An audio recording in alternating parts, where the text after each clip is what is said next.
Hello guys, this is Teacher Anna. For today, we are going to continue the reading of Edward and his family. I'm sorry. So, I am going to share with you the story. We will read the story 8, the chapter 8. You will find these in the page 43. Let me show you. Page 43.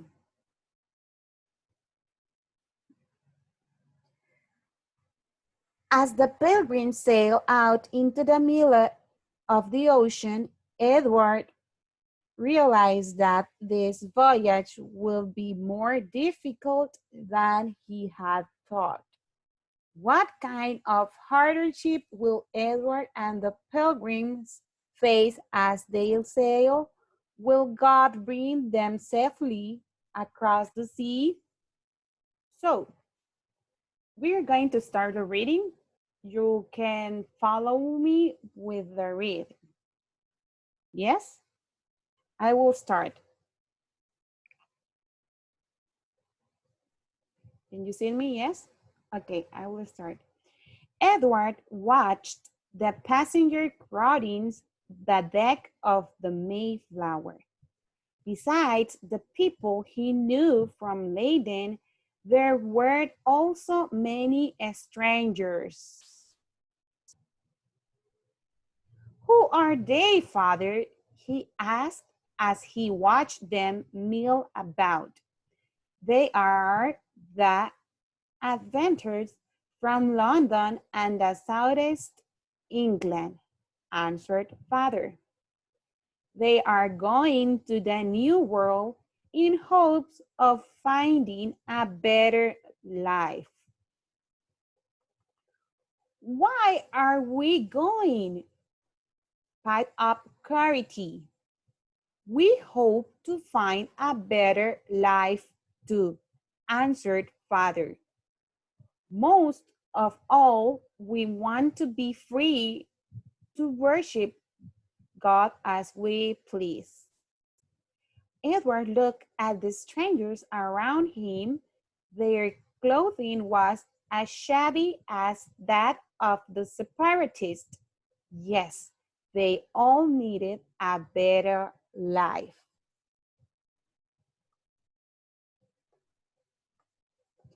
Edward edged over to the rail, where a boy stood watching the goods being loaded.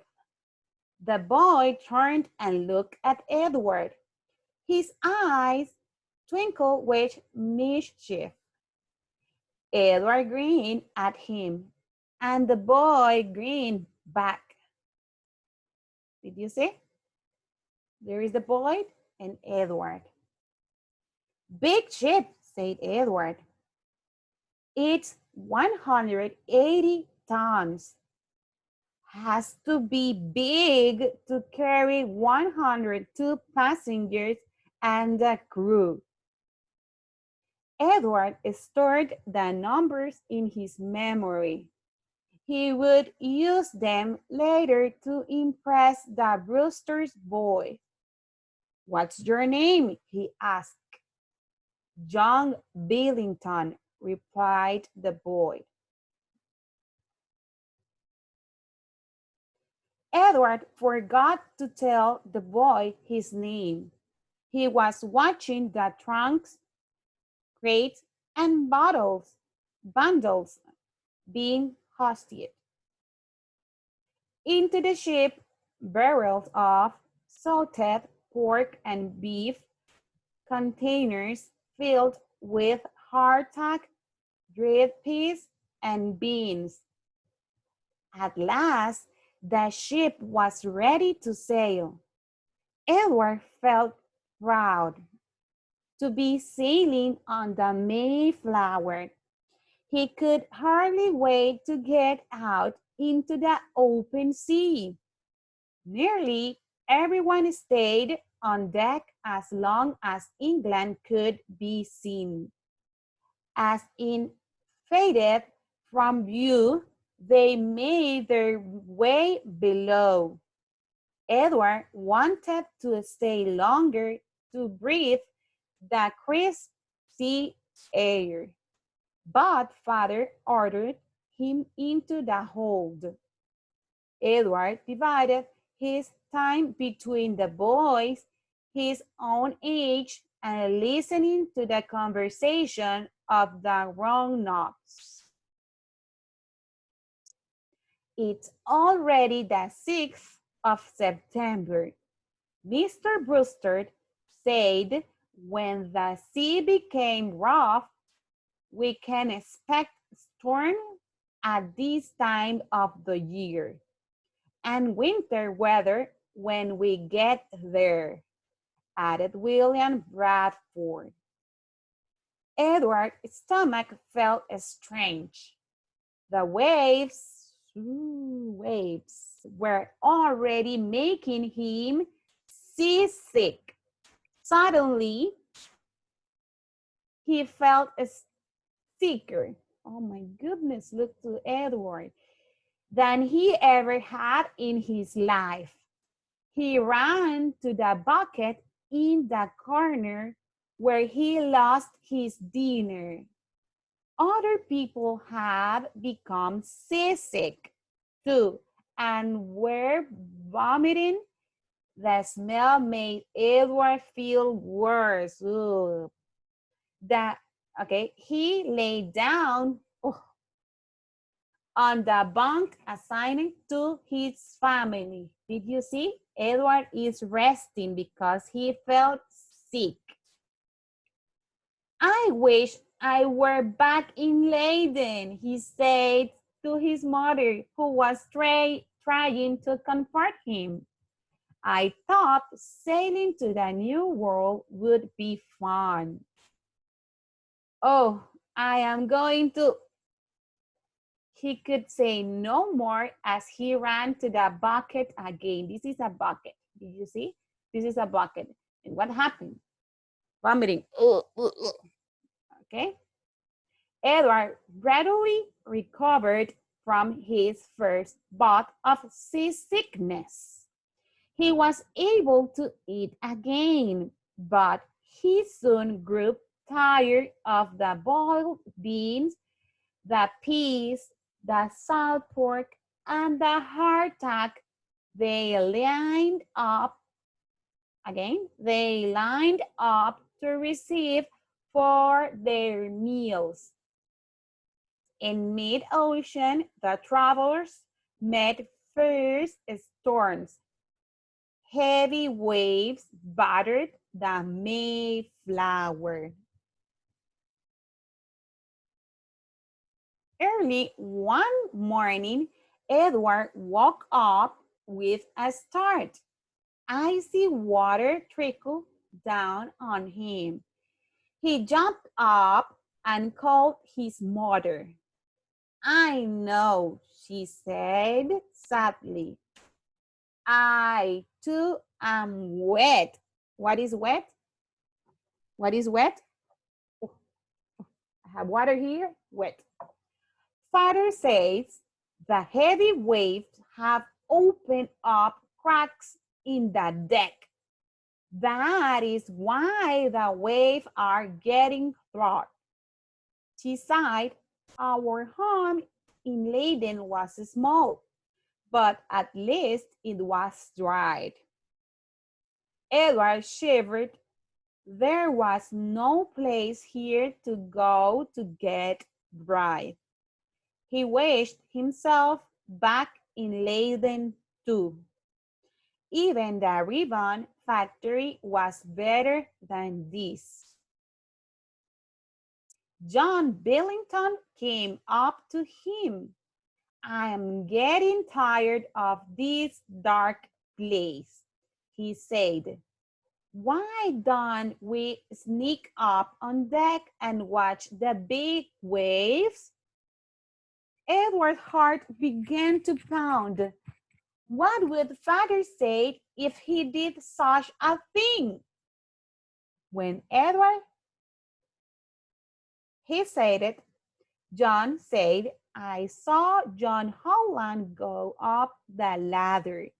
He said something about not being able to stand down here any longer. Yes, but he's a man, and Edward's voice trailed off. He yearned to go up and take a look at the sea, to have some adventure. But what would father say? We won't need to stay long, said John, who seemed to read his thoughts. Nobody will miss us. Edward took a deep breath. You go first. He said, it's still doubtful. Doubtful. He followed John up the steep stairs. They pushed on the door to this deck but could not open it. The wind was too strong. As they were about to try again, the door suddenly opened. A mighty gust of wind caught the boys off balance and sent them tumbling down the steep stairway. One of the seamen rushed down the stairway, nearly stepping on the two boys who were in his way. Did you see what happened with Edward and the boy? The wind was very strong. Did you see? They fell out. Ellos se cayeron. Man overboard! He shouted. Immediately, the troubles in the hold stopped what they were doing and surrounded the seamen. Captain Jones said to tell you that nobody is allowed on deck during this rough weather. John Holland had been swept overboard. Edward rubbed his elbow that he had scraped when falling down the steep stairs. He looked at John Billington with wide eyes. John, he whispered, it's a good thing we couldn't open the door to the deck. We would be overboard too. John did not answer. His face was as white as chalk. I think we should turn back to England, said one of the men. We'll all drown sooner or later. How much longer can we stand being cooped up in this dark place? Complained another. A few minutes later, the door above the stairway opened, letting in an icy blast of wind that made Edward shiver. Two seamen have pushed a wet and shivering traveler down the stairs. Did you see this picture? This was the trip of the Pilgrims on the Mayflower. Did you see? This is England. They travel all of this to the New World. Did you see? Europe, Africa, England. The Pilgrims sailed on the Mayflower some 3,000 feet. I can see it. Let me check on the book. The picture. I can read it. I have it. The Pilgrims sailed on the Mayflower some 3,500 miles across the Atlantic Ocean. Oh, that is too much. We will continue. What happened with the Pilgrim's boy and his family? John Holland carries the people. He grabbed a rope that was trailing behind the ship. And we were able to save him, explained the seaman. Somebody take care of him. He's about frozen to death from the icy water. The grown-ups should the children away and wrapped John Holland in the blankets. His experience made them all feel anxious. One day, a loud, noisy startled the trouble. It sounds like a cannon.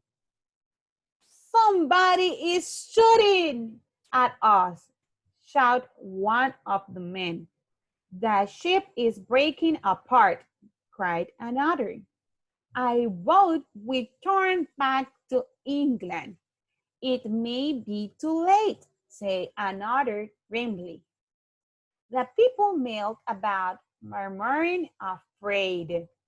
Games forgotten, the children huddled in little groups or listened fearfully to what the grown-ups were saying. Finally, a seaman reported what had happened. A main beam amidships cracked and buckled. I don't know how we can fix it here in the middle of the ocean, but if we don't, his voice trailed off. One of the separatists stepped forward. I brought a large screw for a printing press with me from Holland. If we couldn't find it among the baggage. Repeat this word, baggage. Again, baggage. The men began the search. Everyone cheered when they found the huge iron screw. This is the huge iron screw. Skillful hands used the screw to force the cracked beam back into place. Edward overheard some of the crew complaining. I vote we turned back. This is an ill-fated voyage. Are we turning back to England? Asked Edward anxiously of his father. Some of the crew want to, he answered, but Captain John said no. Edward was not sure if he was glad or sad to hear they were going on. He wanted to go to the New World, but it took so long and it was so hard to live on the Mayflower. Joe Holland ill for many days because of his plunge into the icy ocean, finally recovered. Then, to everyone's horror, one of the servants, William Button, became sick and died. One of the men died. What would happen next? Would they ever reach the New World? Nobody smiled or laughed much anymore, not even the children. 4 days later, at dawn, something happened to bring the smiles and laughter back to the weary travelers. A lookout sighted land. Yay! They see a land. Did you see?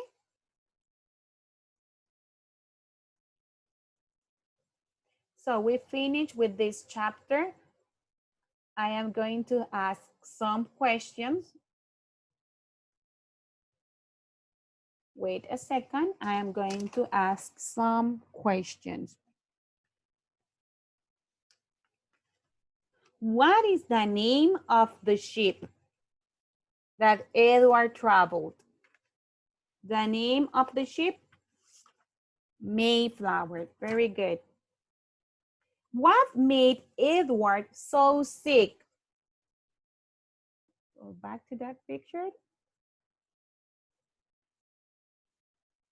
What made Edward so sick? The waves, las olas, were rocking the boat and making him seasick. Very good. Another question. Who had fallen overboard? Who had fallen overboard?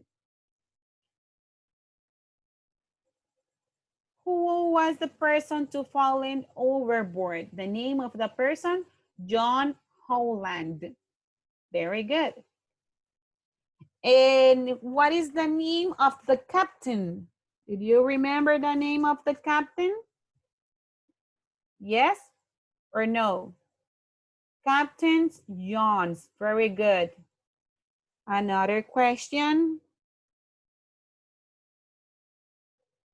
Who refused to turn the Mayflower back to England? ¿Quién se opuso a regresar a Inglaterra? ¿Quién? The Captain Johns. Very good. The Mayflower, let me back to this story. The Mayflower was crowded with separatists and adventurers, and winter was approaching. Both groups of people were concerned about the weather and sea. Due to storms and rough waters, Edward and some of the passengers became seasick. No solo Edward se enfermó, sino que varios pasajeros también se enfermaron. And many wanted to return to England. Even Edward had lost his excitement and did not know what to think about their journey anymore. Did you see that picture? Can you imagine if this person go back again to England? ¿Se imaginan si este barco con sus personas se hubieran regresado nuevamente a Inglaterra? Iba a ser un camino, pero demasiado, demasiado largo. Hasta que al final de la historia podemos ver que pueden ver tierra a la vista. Miren, pueden ver tierra a la vista. Good. This was the story for today.